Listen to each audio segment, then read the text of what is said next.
So we're going to be presenting to you today about Best Buy Limited, and we're going to be presenting on the storage and distribution system that they've currently got and looking into process improvements on that. So to get started, the agenda that we're going to have for today's presentation will initially be giving an overview of our team, who the members are, the roles that we've played in this report.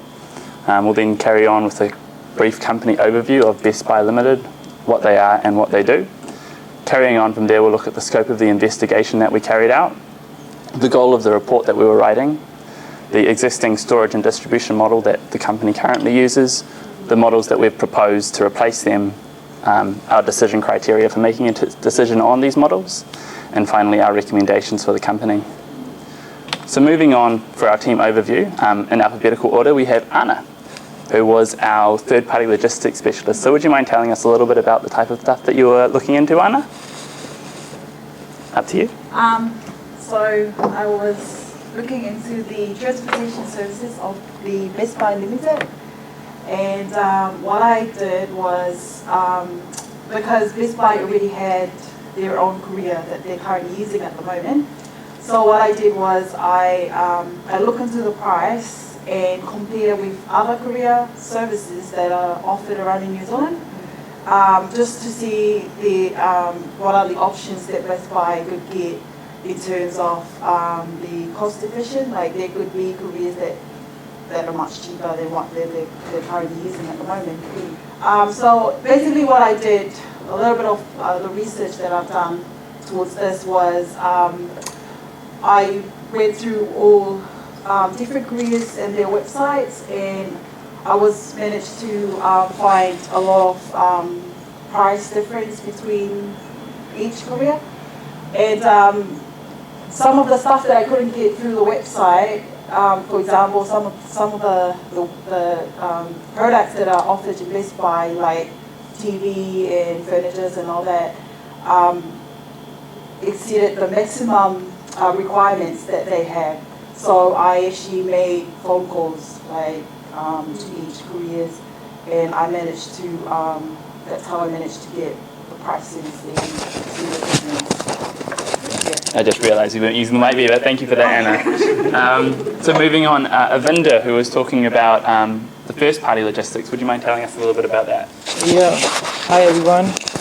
So my role is in this project is I will find the different transport modes for the Best Buy company, which is best suitable for their growth. So I find out the costs related different costs related to this recommendations, like the cost of the vans and trucks and its maintenance costs, and according to and made my recommendations according to the growth of the company, which we going to recommend further, which we further going to discuss in this presentation. Thank you. Wonderful, thank you for that, Avinda. Then there was myself. I was the team leader, so I was responsible for making sure everyone knew what they were doing, what they were working on at different points of the report. Harmeet, who's had to fly back to India due to family circumstances, he was our company relationship manager. So he worked at Best Buy Limited, and so he was our direct communication between the team and the managing director of Best Buy Limited. Unfortunately, he can't be with us today. And then there was Percy, who is our real estate specialist. Would you mind telling us a little bit about your investigation? Hello, good evening, everyone. My name is Percy. I was looking on the real estate side for Best Buy. So what I did is I went around to real estate companies. I made a few phone calls. I made an online research looking for alternatives and possible solutions for Best Buy. That was my area of specialty. Thank you. Thank you, Percy. So as we move on to the company overview, so Best Buy Limited was only founded in August of 2013, so they're a very young company, only about a year of actual operation. However, the managing director, AJ, he had recently come from working for one of their major competitions in the industry, and we'll talk about the industry a little bit in a moment.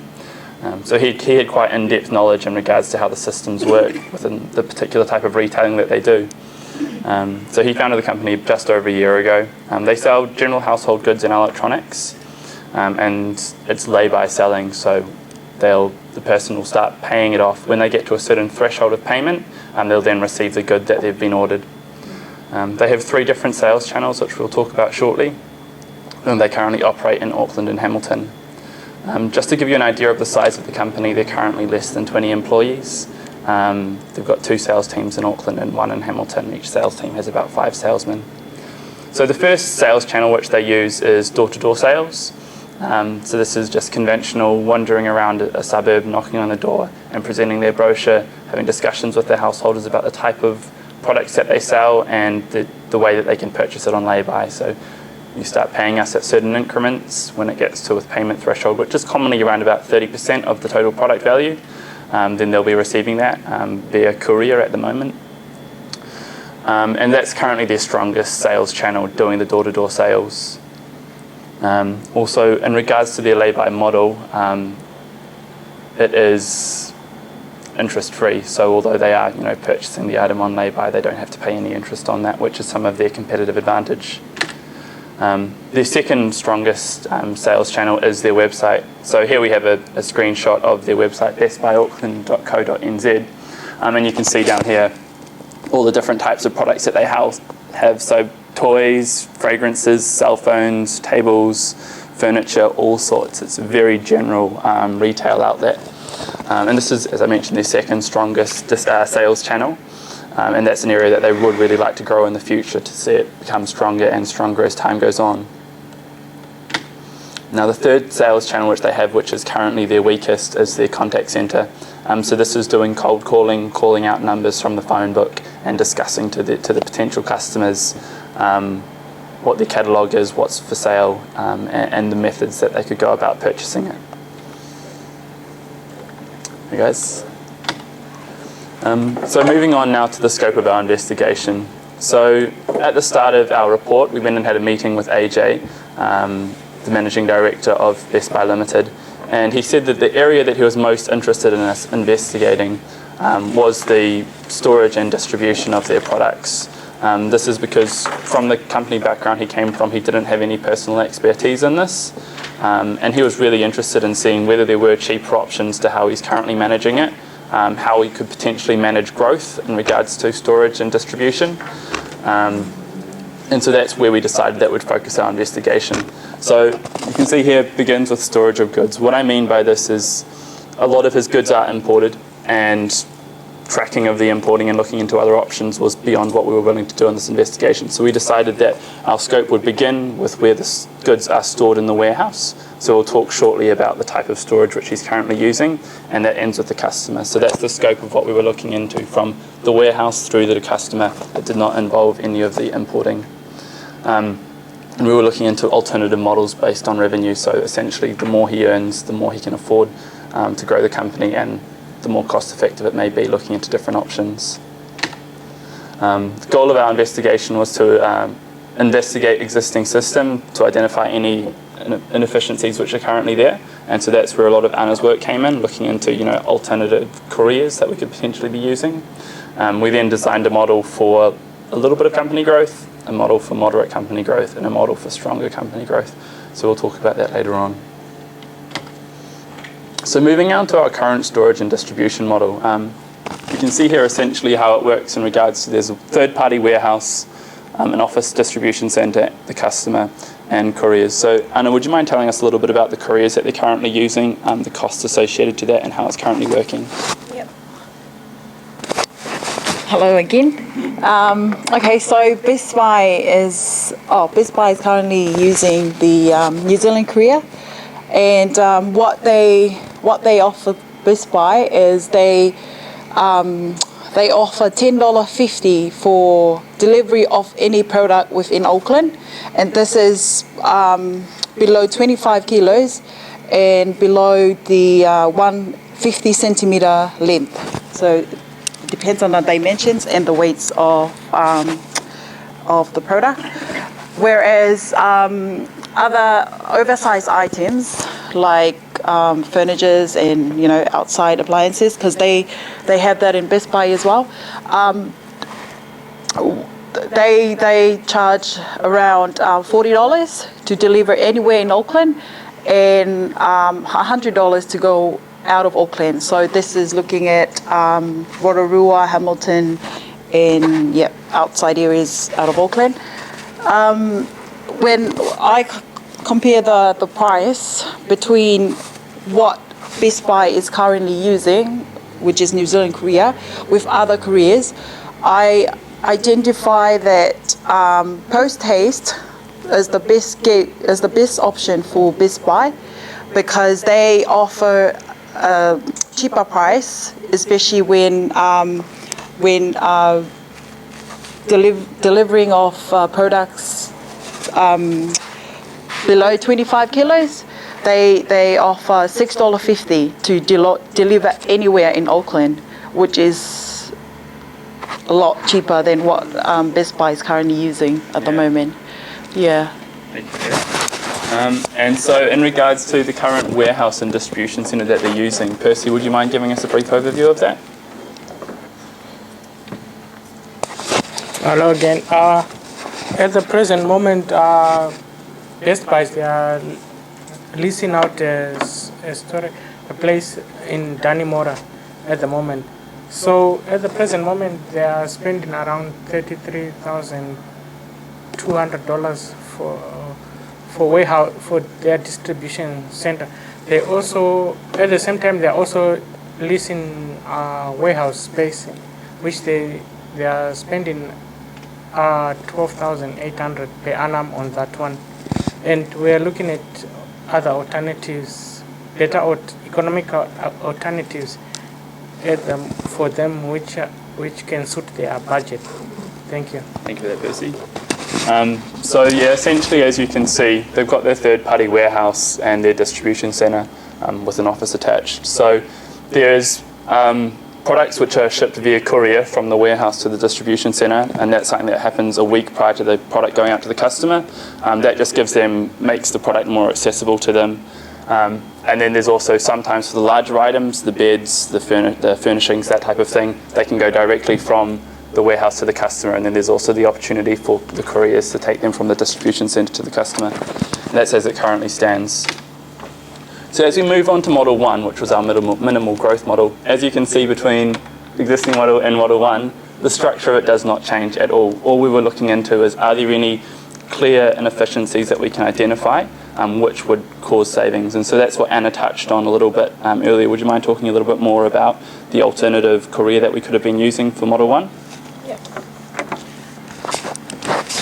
So if I mentioned earlier, Post Haste is currently the cheapest that I could identify. I've actually been looking through all different couriers, and they offer closely the same price as what New Zealand Courier is offering Best Buy Limited.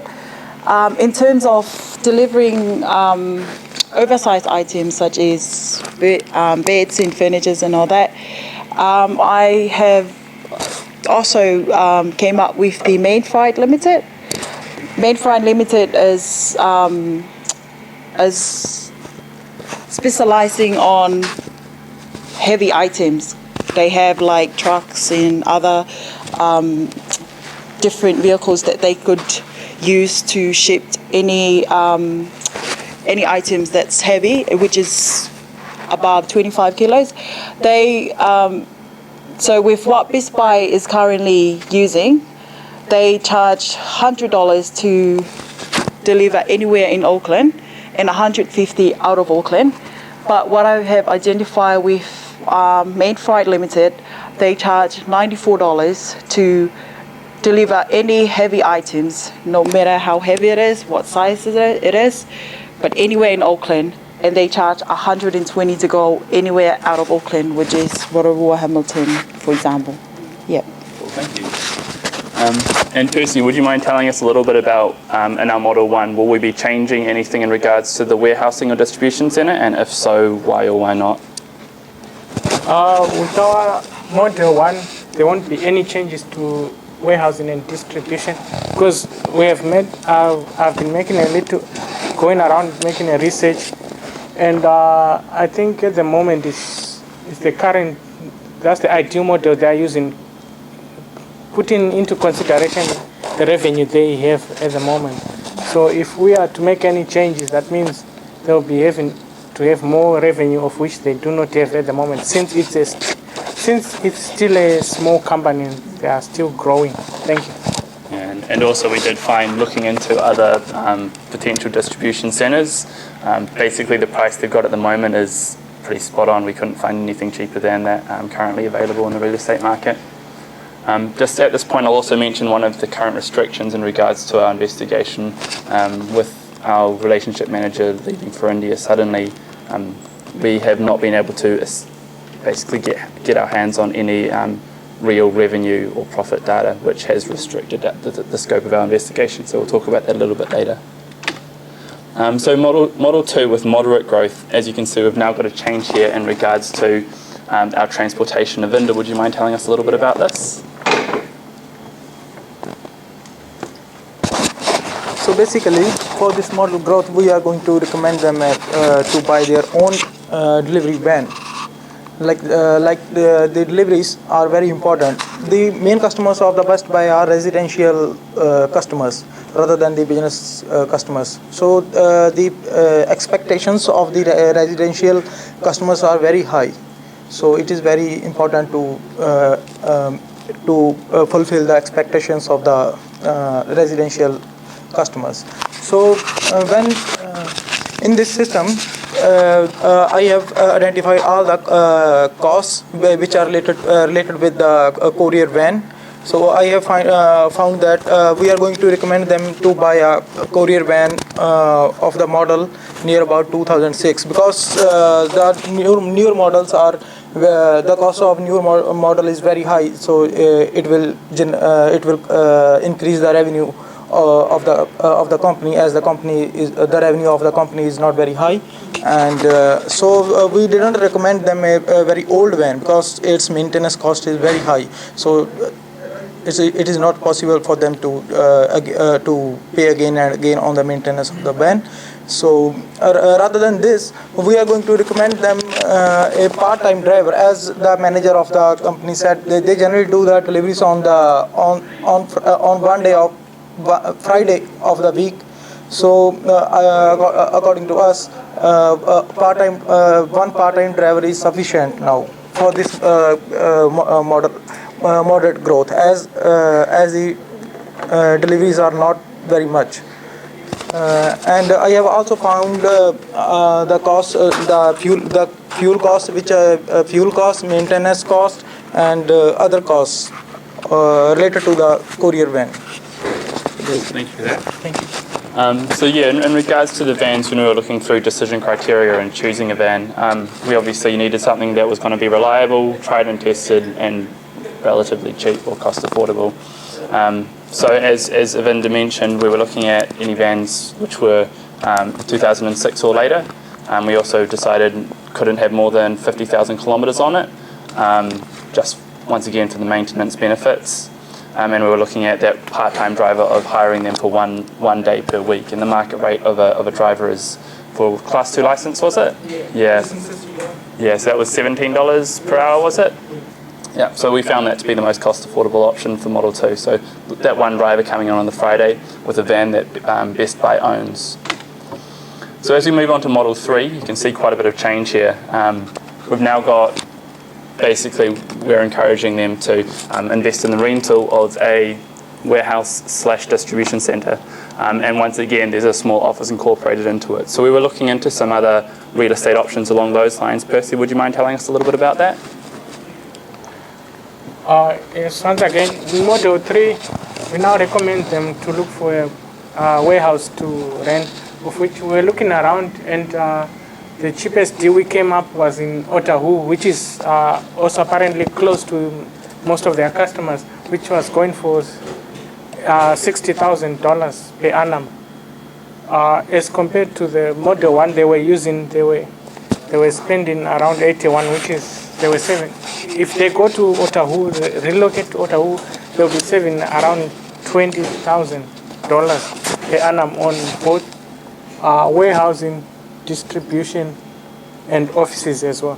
And also, by leasing this property, it will give them more control over their distribution because they have been having problems with distributing their goods by leasing it to someone else. Thank you. And Avinda, would you mind telling us a little bit about, once again, the transportation options for Model 3? So the basic difference between the moderate growth and the strong growth is the amount of deliveries. The amount of deliveries in strong growth is going to be higher. So the Best Buy has to be a great control on their deliveries. So in this model, we're going to recommend them to buy a one van, but with the full-time driver that can work on a full-time basis. This will obviously increase the revenue, but it is necessary for them to hire a full-time driver. Rather than this, to completely hold on their deliveries, they have to choose a courier tracking system, which is this system provides the advantages that the company can easily track its couriers whether it is delivered or not. This system in New Zealand, many companies provide these devices on a rent basis. The rent of this device is $300 per month. So it is very necessary for them, because when the company will do manually work for the deliveries, it is not there are many chances of mistakes. But when they do the work with this system, the efficiency of the courier deliveries is going to be increased. So the basic difference between the strong and moderate growth is this. Thank you for that, Avinda. Now you'll also notice that on the model diagram here we have a truck featured bringing products to the customers. Now that's been actually excluded from our recommendations at this point in time of the report. However, the reason why we did have that included is AJ mentioned interest in growing to other areas of the country. So as mentioned earlier, he's currently got a presence in Auckland and Hamilton. He'd be really interested in growing his operation in Hamilton and moving into Whangarei and Rotorua. So the whole idea behind this model being, by having our warehouse associated to the distribution centre, there's no longer the requirement for transportation between the two, therefore cutting down costs. And also there's the opportunity of, in other centres, we don't have to have a warehouse. All we need is a distribution centre. So hypothetically, there could be a distribution centre here in Whangarei, there could be a distribution centre here in Hamilton, and we could be moving via truck our products between these operations. So that brings us on to the pricing and the decision criteria. So this is basically the current model as it stands at the moment. So the rent on the distribution centre, if you remember back to Model 1, that's $26,000 per annum. The utilities he's spending is around about $7,200 per annum. The rental of the third-party warehouse, he's spending $12,840. To get it from the warehouse to the distribution centre, roughly $2,400, and then to deliver it to the customer, $4,800. So as it currently stands, we've brought their price of their storage and distribution model to $53,240. If we move that onto Model 1. You've just knocked the display thing, just Oh beneath dear. you. Could you select, It says 2. 2 is lit up. Should it be on 1? try 1? But let's see if that does anything. Yep. Wonderful, thank you. Sorry about that. Okay, so so $53,240 as it currently stands. If we move on to Model 1, you'll see a slight decrease in that total price down to $52,670.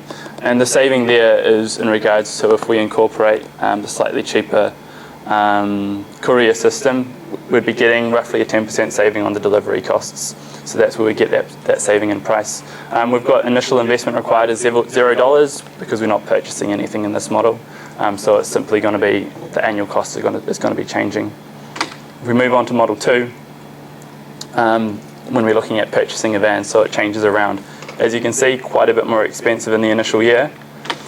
and as it stands at the moment, it's also going to be more expensive as it carries on. So we're looking at this, the benefits beyond purely financial savings. One aspect that AJ talked to us about in the way that he's currently using couriers is there's a breakdown in communication between occasionally there'd be a customer who orders a good and they've been paying without any problems. However, as it comes to the time of making the delivery, the 30% threshold that I mentioned earlier, they then stop paying and they try and cancel that delivery, but the courier had already taken it to the customer and it was too late, so they essentially lose their product. So that's one of the benefits that we're looking at, and we'll look at the recommendations shortly in regards to what we actually suggest they do. And Model 3, quite a bit more expensive as well. Obviously, in this case, we're looking at actually getting that larger warehouse. So the current distribution centre was around 300 square metres, was it, Percy? Yeah, 300 square meters. 300 square metres as it currently stands, and this is a model for a 900 square metre warehouse facility, so it's 3 times the size of it. So obviously the reason why we're looking into this is getting away from having to use that third party warehouse centre, taking some of that ownership on, getting more security in regards to their goods and more control over where they are at any given time. So if we look at what we actually recommend AJ does, with zero growth, zero or small growth, we don't recommend he makes any changes with the exception of switching to post-haste. That's because they do cheaper deliveries, so why wouldn't you use them? There are obviously other things that come into that, the reliability of the company. Looking through the website and the recommendations, we don't see any differences in regards to good experiences or bad experiences between who they're currently using and post-haste. If he does have a 150% increase in sales, we do recommend he invests in a van and a part-time driver. So let me just quickly pull something up. Sorry, team. Okay. So if there was a 150% increase in sales, that means his courier costs would go up to $16,800 from the current costing of, that would be 4,800 plus the 2,400. So there is a slight saving there. So 16,800 is what it had been costing, and it would go down to 16,128. So there would be a small saving happening there. That said, there is obviously that initial investment of the van, and we've priced that 2006 model Toyota Hiace at a $20,000 purchase.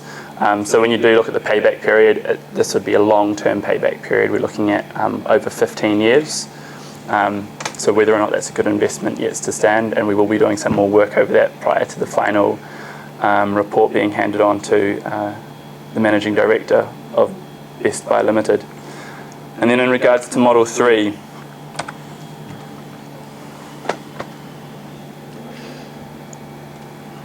basically it's not worth it at the moment.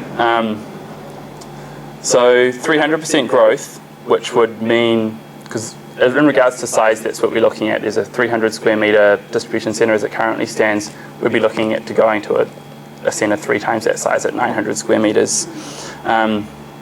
If you multiply the existing costs in regards to the amount they're paying on the third-party storage plus the amount they're paying for their distribution centre, that would bring it up to roughly $71,720, whereas if you're looking at renting our 900 square metre warehouse, then it's going to be $81,600. So as it currently stands, we wouldn't recommend he goes for Model 3. Not even with the growth that he's hoping to experience. Over the coming days and week, we will be looking out to try and identify a cheaper option for that warehousing, because we do think that it's an attractive and simple model for future growth into other areas. However, it does still stand that we'd recommend that he does go for the van. Anything else you guys would like to add in regards to this? Moving on to our acknowledgements. A huge thanks to Mr. AJ Bal, who can't be with us today. He did provide us with a lot of information. He made us feel welcome. Unfortunately, with our communication manager moving over to India, that communication has broken down over the last couple of weeks, but it wouldn't have been possible without him nonetheless. Big thank you to Associate Professor Peter Malalu for giving us the opportunity to discuss this, to look into this investigation. Big thanks to the other class members for your critical feedback at our weekly catch-ups. And also thank you to Unitech for the opportunity to conduct this report. And that brings us to the end of our presentation. Thank you, guys.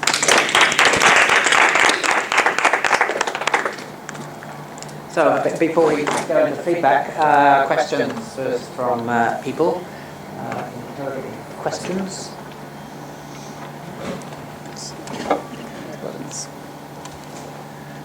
So just on recommendations, it wasn't clear to me, oh, by the way, that was fantastic presentation, very impressive. Would you like to take that over? What was your key recommendation? I'm just a little bit unclear whether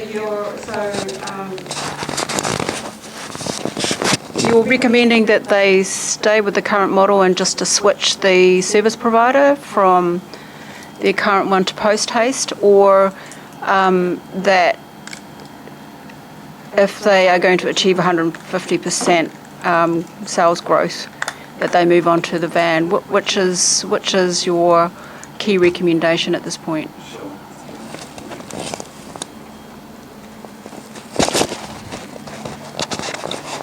So yeah, you're correct in understanding that the primary recommendation that we have is that they switch over to Post Haste for the immediate savings they can get there.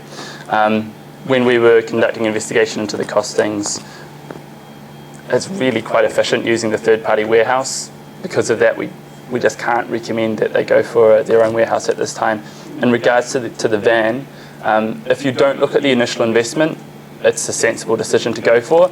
If he had a whole lot of cash that he was willing to outpay because he wanted the van for utility beyond just deliveries, then that would be a recommendation we'd be willing to make. If he is only going to be using that van for getting the goods from the distribution centre, between the warehouse and distribution centre into the customer, when you look at the payback period on a $20,000 van, it would be the better part of 20 years, so it's not really financially viable at the moment. Now obviously if he was conducting a lot more business, sales were increasing substantially, and it got to the point that it wasn't happening once a day. He was running deliveries every day, and the courier costs were quadrupling, timesing by 10, then it would be a far more attractive proposition. But for the realistic growth that we were looking at, we wouldn't be recommending that right now. What is their annual growth at the moment? Because the company's only been operating for 1 year, it's really difficult to tell. And we don't have a huge amount of information in that, I'm afraid. However, in regards to employee numbers, which could, I suppose, be used as a representation of that, it's been growing steadily. It started off as one team of 5 salesmen, and it's now 2 teams in Auckland and 1 team in Hamilton. So as far as employee numbers is concerned, it's tripled within the last year. Are they commission-based? They are. Do you want to run the mic down?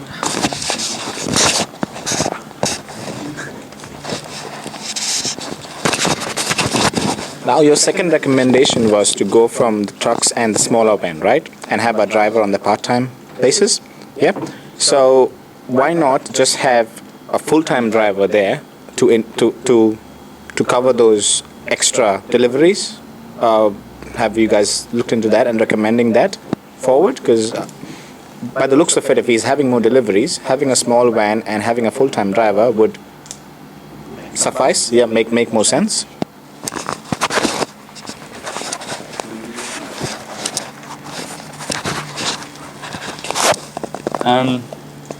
So a full-time driver is obviously an attractive proposition, and there will be a point in time where they're having enough sales that it is financially viable.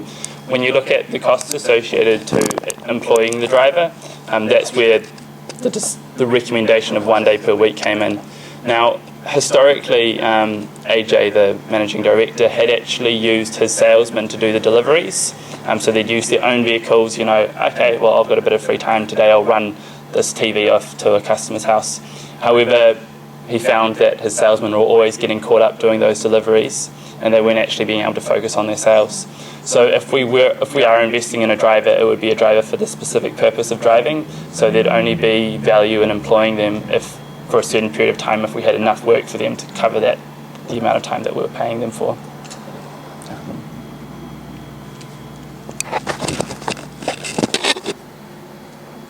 Any other questions at the moment, guys? Yeah. Peter does. So it seems to me that, and you started to come towards this at the end, you've got 3 kind of distinct models. You've got the you've got the basic costing formula for these models. There's a fixed cost component and there's a variable cost component depending on the units. I think in earlier weeks you started to sketch out the beginnings of a sort of decision support system for helping evaluate the payback, the internal rate of return, the discounted cash flow, those sorts of things. So I appreciate you've had some difficulties getting hold of some data, but is that's quite sort of crucial to understand these trigger points. When does it make sense to move to the stage 2 model? When does it make sense to go to the stage 3? Yeah. So what stage is that up to? So we didn't manage to include those typical financial analysis, formulas into our actual investigation. However, with our lack of recommendation on Model 2, so how we said that we cannot wholeheartedly recommend Model 2 at this time because of the initial investment cost. That the reason why we don't recommend that is because of the payback period. Although each year there would be a small savings through investing in the van and using the driver 1 day a week, considering we're paying out $20,000 initially, we'd have to look at the small savings in relation to that $20,000. It was only a saving of, I think it was a few $100s. So we are looking at well over 2 decades, just at an estimate in regards to the payback period. So that came into our thinking behind it. However, I'm afraid we haven't conducted any formal financial analysis using payback period or any of those other equations. But yeah, I do absolutely see the value of that, and we'll look into incorporating that into our final report. I've got a question for Kirsty. So the big jump from 300 square meters to 900, was there anything available like in between, or did you try to look around the similar size that the company was using currently? Or why the big jump to 900 square meters? Because at the present moment, the 300 square meters they are using, it's actually too small. Because in that 300 square meters, there are 3 functions, which is administration work, storage, as well as distribution at the same time. So for having a 900, we have to consider the fact that the company would have grown and would be like, their target market would be like the whole of the North Island. So they need a bigger space to accommodate all the products for all the... Factoring in growth. Yeah, we factor in growth of the company as well. So that's why we need a bigger, so that also they won't be squashed and they can operate freely without any hassle. Thank you.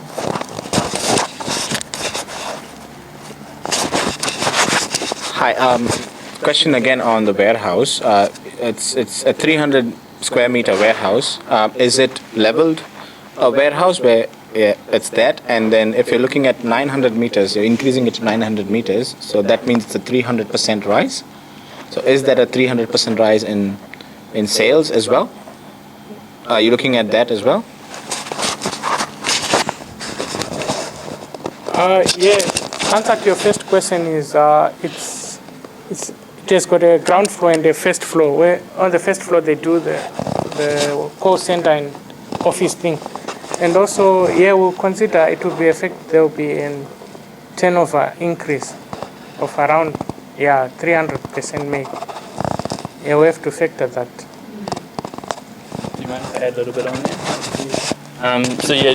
In regards to 300% growth, that's what we were looking at our decision criteria for the third model. So we're looking at size growth of 300%. So if we were to maintain the current model and we grow that 300%, that means the amount of floor of the shelving space that they have to rent from the third-party storage facility would raise by 300%. So when you look at paying for that increase plus paying for still maintaining the existing distribution centre, because they need that for temporary storage of goods and for the administration activities, that's where it came in at around about 71,700. when you compare that to the cheapest 900 square metre facilities that we could find, which would mean that we no longer have to use the third-party storage facility, that was going to be coming in at about $81,000, so it wasn't financially viable at this point. One more question, sorry. I apologise.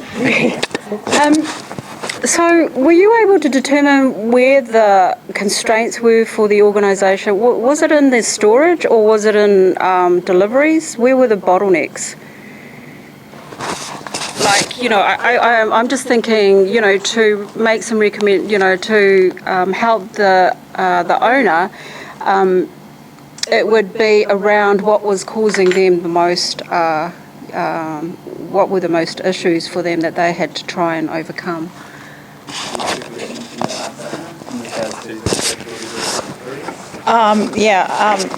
So according to the current careers that they're using, the reason why I suggested the burst haste because the difference of the price is quite a big difference for the smaller items. With like oversized items like furnitures and all that, I would recommend a career that it's specialized on that because they actually charge cheaper price.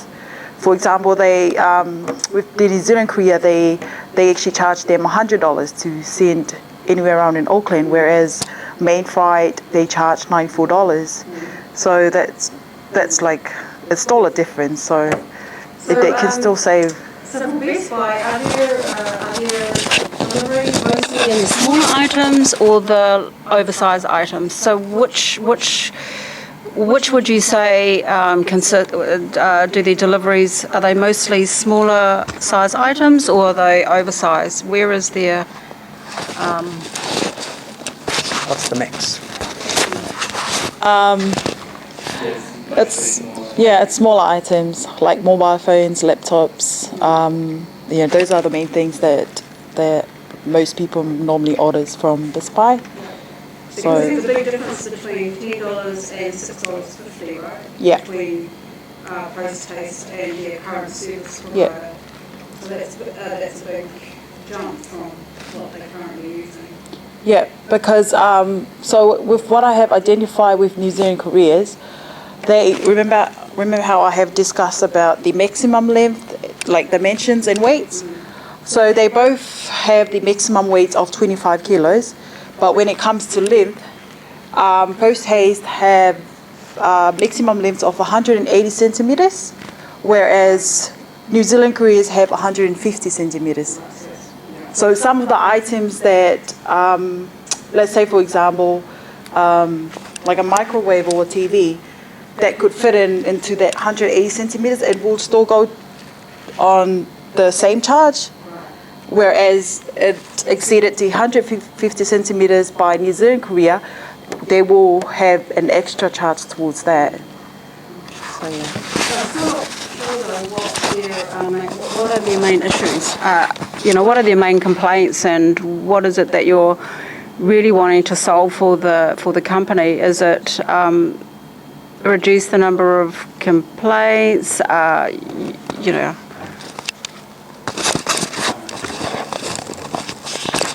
yeah, one of the things, well, there were sort of two elements to our investigation, two problems that we were trying to solve. One of them was obviously just cost saving. Are there cheap ways that we can do this? And the other one was the service cost trade-off. So looking at if we are looking into alternative models, what will we be losing in regards to customer satisfaction, and also what would we be gaining, or losing or gaining customer satisfaction, and what would we be gaining in regards to our control over our products and where they are at any given time. Because he did have difficulty, he has to provide warning to the third-party warehouse, I'm going to be needing to get this product out at this certain time. He had to be arranging beforehand with the couriers. There was certain periods of time where he lost contact with his products when it was being shipped around via the couriers. So he did want to have that added control over where his goods were at any time. And that was part of our motivation to insource a lot of these transport methods or storage methods, just so he did gain that control. So it was sort of partly to do with gaining control and security about where his products were at any given time, and partly to do with are there any existing inefficiencies that we can clean up quite simply. Yeah, I think that part of your presentation needs to come up a lot more stronger, because I think while your investigation is really focusing on the cost efficiencies or inefficiencies, I think you can also add value by factoring in those areas that are important to him that you aren't able to quantify or associate a cost to, but stuff like being highly responsive and flexibility, all those things also add value to the customer or to the owner, because that's what is causing him a lot of issues, is being time constrained as to when he can access his product. So I think. Yeah, I guess I'd comment. This is a study about sort of managing for growth. It's an early stage entrepreneurial company runs on the board, growing, ambitions for high growth, but its focus is on a competitive advantage of low cost so far as the consumer is concerned, which means it has to reflect that in its own cost of operations. So that's a challenge, and they've chunked off one component of managing. What are the factors which are associated with this logistics component of the organisation? I guess for me, a question is how we measure growth and size and capacity.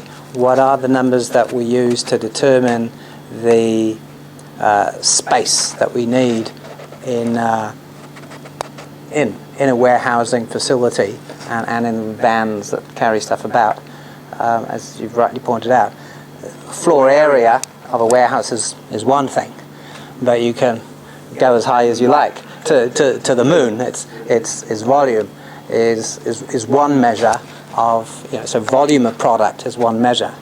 Number of units handled is another measure, and dollar value of units handled is another measure. So to some extent, as the owner, I would want to be able to explore, well, what happens if I grow twice as many dollars, twice as much by units, twice as much by volume of stuff shift, and maybe there's some other measures of volume that we can think of. Do you want to make any comments on that? I absolutely agree. In regards to the height of the warehouses that we were looking at, the height was just an eyeball type thing. We knew roughly how tall by site the facility was in. The current distribution centre is, so we were just looking at, if we're looking at changing the floor size by 300%, then you'd have to be keeping the height the same to be getting actually a 300% change in size. So that's what we were looking at in regards to pricing, but we hadn't actually included in the investigation the actual height of it, the usable shelving space, the accessibility of forklifts, that type of thing. And that's a very valid point. We'll look at incorporating that into our final report. Yeah, because as soon as you start paying higher, you move out of things that I know about, but you're moving into OSH, you're moving into other sorts of systems that you need for getting the stuff down from the top to the bottom in a safe way. You're needing more expensive equipment, cranes and stuff. So, yeah. Any other questions? Okay, thanks very much. Let's give them another round of applause. Good question behaviour. Now, let's just give some feedback now from everybody on things that we'll just do. Areas of improvement to the presentation, and then we'll finish with things that they did well. Areas of improvement. Hi, actually I'll start with the positive this thing. No. Okay. Okay, areas of improvement. Okay, according to me, I would suggest that one person complete their part and go to the other part. It's absolutely my view. I don't know how it's gonna work in your thing. This thing, like people are sitting there and coming 2-3 times. Like it's so it would be better if one person could complete and pass it to the other. So it would be. Yeah. Yes, I agree with her because even I had the same. I want to give the same comment, like flow, the transition, like instead of like 3-4 times standing up, take the steps and transition, proper transition, so that it's easy to follow the progress. Yes, yes, yeah. When it comes to presentations, for me, it's like theater. When you're presenting something, so you have to be absolutely flamboyant. You know your content, which is really good. However, one thing I would like to say is I can see the screen, I can see your figures. You don't need to turn around and point. Always face the crowd. Always face your crowd. Don't turn your back to the crowd. I would always say that. Other than that, everybody was quite good. So just an area of improvement. Look at the people, watch them, maintain eye contact with everybody. So just not the camera or just not your lecturers. There's the rest of us sitting around here as well. So for all of you, hope this feedback helps. Oh, thanks. Yeah, I think probably my biggest criticism would be, or constructive criticism would be the audibility. As our colleague has said here, the content was really good. I was really impressed with everybody's level of commitment to the content that came through very strongly. I just needed to maybe a couple of the members to be a little bit more audible, and I think that just comes with confidence. I like the eye contact, even though it was kind of like one-sided. The eye contact was there, which says to me that you were very familiar with your project, and that that gave you a bit of confidence to then engage with the audience. I quite like the idea of having how you did the conversational style of presentation.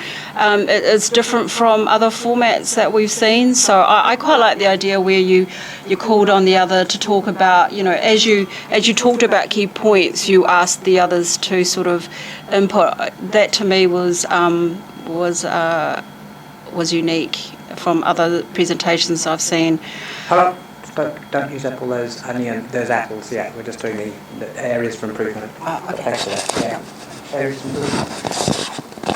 Actually, all the points have been taken, so I don't have any. Anyways, it was a nice presentation. Right. Okay. Yeah, and everybody is involved in your presentation, and everybody could have some insights in your own part.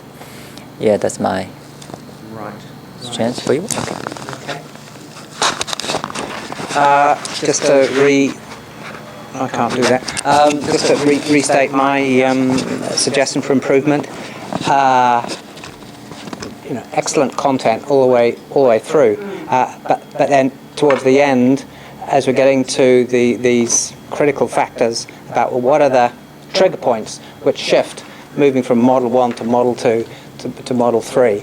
And then you were throwing some numbers at us, and they were verbal. They weren't nicely presented on a slide. What these trigger points are. So I think that would be a key thing to make explicit in the presentation material. Yeah. Anybody else got any constructive improvement points to make? Okay, we'll go back to Gorley, and you can give your positive points. What you thought was great. Positive points like everybody got good part. Everybody got communication. This thing was delegated very goodly, very nicely. That's what the positive part. The communication was very good. Actually, everybody knew what they have to talk, and they were well prepared. So. I'd like to say one thing, very important. You all had smiles on your faces, so you guys were very confident in saying that. I really like that. excellent job on that. Also, as I'm going to agree with Professor here that your style of presentation was not just you speaking out. You involved your team. That's teamwork, and that was a group discussion. You involved it like that, which was really, you were introducing different acts, different parts of your presentation, and that was a very smooth exchange. I felt that was a really smooth exchange. That's what I'd like to say was very strong on your part. Very strong lead. I would say lead speaker. Very strong lead speaker introducing your team on, and all you guys followed suit. So very well supported by you guys to the team as well. Thank you so much. Yeah, I agree with you on all of those points. I think the thing that really stood out for me was the teamwork, and I agree that the lead speaker, you set the tone for the rest of the speakers. I felt a real sense of strong rapport amongst all of you, and that you trusted each other, and that gave you confidence to do your bit, and that, you know, I could tell that you didn't want to let each other down, and so that it was really important that once you had the mic, that you were going to deliver not just for yourself but for your team. So really good job, really enjoyed it. I'd just like to add one more thing. I know I've done presentations in the past, and it's very difficult. You kind of go blank sometimes when somebody introduces you into the discussion, and you go blank, but you guys did it really, really well, so it's a very, very well done job. Yeah, I like how each model was explained. Yeah, and it was very knowledgeable. Thank you. Terry, anything to say? Yeah, so I just hope you can improve your import based on the feedback and get a good result. Okay. So so thank you very much for your comments. I agree with all the comments, so I'm not going to rehearse them. But I think that particularly you were all well prepared, and I'm kind of like the parent that's seen the child grow over several weeks. So I'm really proud of you, of the presentation, how the story has grown. It's difficult for me to be so objective, having heard variations of it evolve over the months, but seeing it all come together as a well-rehearsed and a well-presented performance, I am proud of you. It's a great presentation, great story, and I particularly did like the way that you passed the baton backwards and forward. That was smooth and well rehearsed, and I think the fact that you've gained acclamation from our guests from outside who are seeing it for the first time. That's good. You Because I've had each of you in my other classes. You know, I had Dom and Anna and Percy in level 5, and you two have been here, and other growth that I've witnessed tonight, and I've got to applaud my wonderful colleague and professor here, Peter, because you know he has that ability to do that with his students, and well done. I mean, you guys are professionals. I've just witnessed that myself. Yeah, you're ready. Oh, thank you. That's fine. I'm seeing you for the first time. I don't know you guys. It was very well done.